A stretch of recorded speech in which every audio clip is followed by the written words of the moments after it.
Around 20,000 people in New Zealand are affected by multiple sclerosis, both those with MS and their families. Having MS in a sense doesn't change anything, you know, it just kind of reinforces it that, you know, all you have is today. You don't know what tomorrow is going to bring.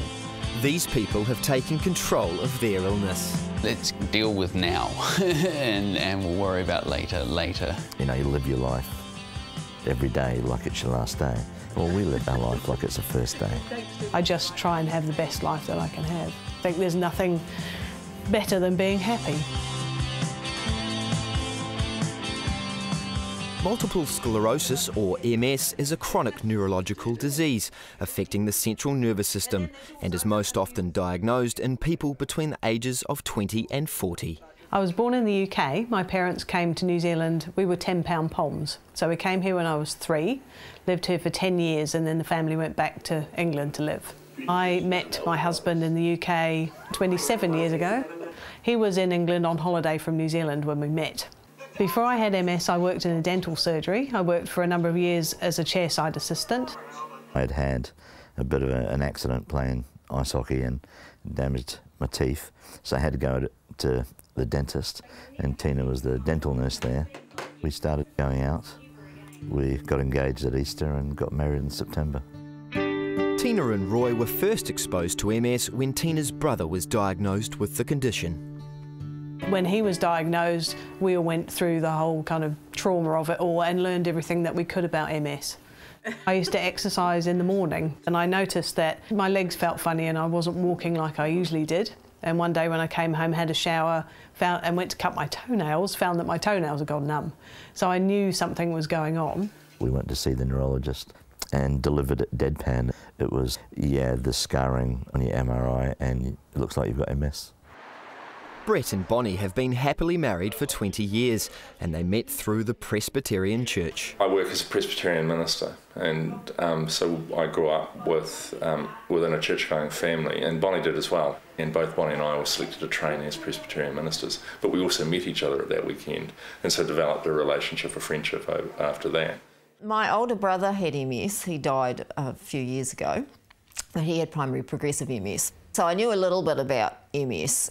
I was called to a parish in the Hawke's Bay. By that time we had both our children. I've got a daughter, Iona, who's 12, and a son, Kia, who's 10. During the time in the Hawke's Bay, Bonnie had some sort of funny things happen to her, which were explained by the medical specialists that she saw in a variety of ways, none of which pointed to multiple sclerosis.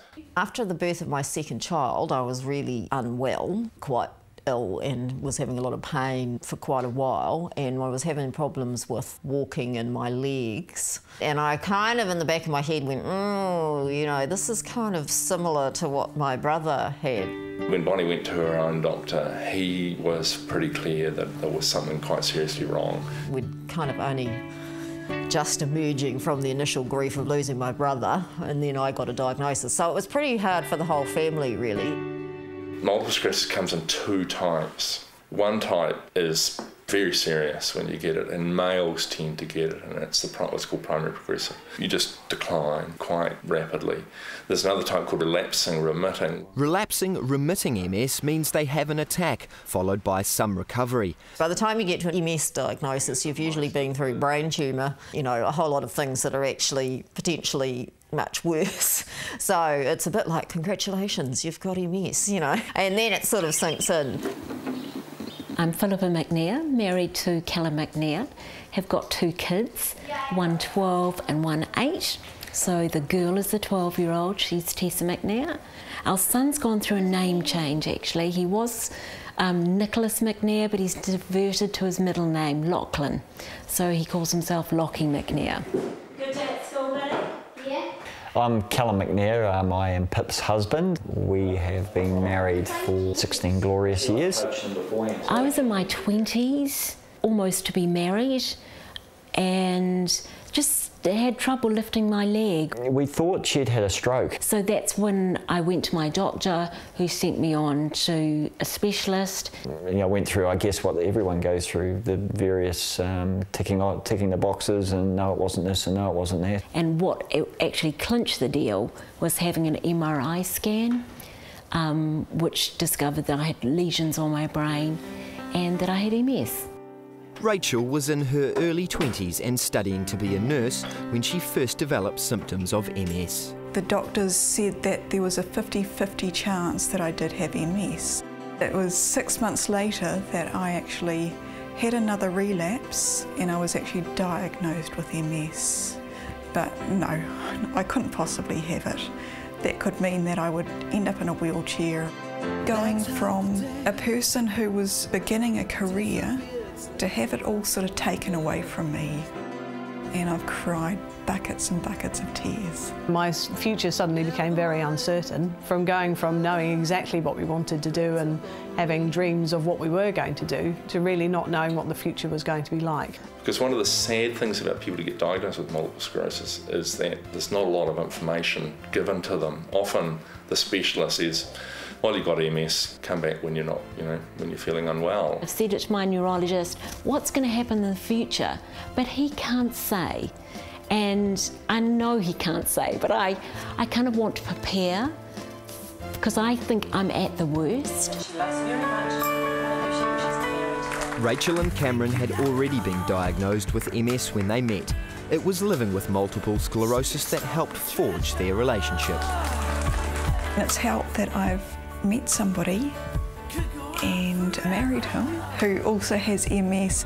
I just want to thank everybody for coming. This is just fabulous, coming to support us. Met Rachel through my cousin. Rang up one day and says, I know this person that lives out by you. I think you guys should meet up and get together. We did, and it's gone from there. He understands my symptoms and knows where I'm at, and he can support me in what I do. We've got the understanding of each other, and it's really good having someone there that knows what you're on about. 2 years ago, Cameron was diagnosed with MS. Despite his love of driving, the progression of his symptoms resulted in him giving up his job as a forklift driver. I was told I couldn't drive, and that hit me more than being told I had MS. I really liked driving. It was going to take a big part of my life away. The grieving and things that people do, I haven't seemed to have done that. Hey, this is what I've got, and you just get on and do it. It's, yeah, the best you can. Marriages are affected greatly by MS. There are quite a lot that fail. Roy and I, when we got married, decided we didn't want to have children. We were going to have a fantastic life and travel. My career was my life. It's a condition that changes people's lives, whether it's the person with MS or their partner. I think I've had the disease for over 20 years.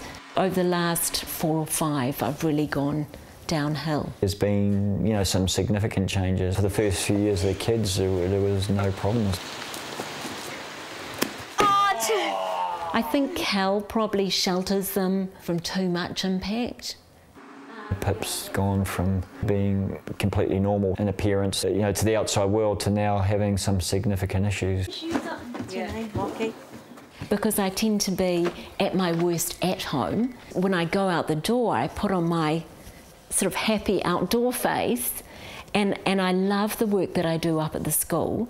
Pip hasn't let her disability slow her down. Along with taking care of her family, she's devoted time to volunteering at Devonport Primary School. I work 2 days at the primary school. That's unpaid work. I travel there on my quaddie. She's my vehicle.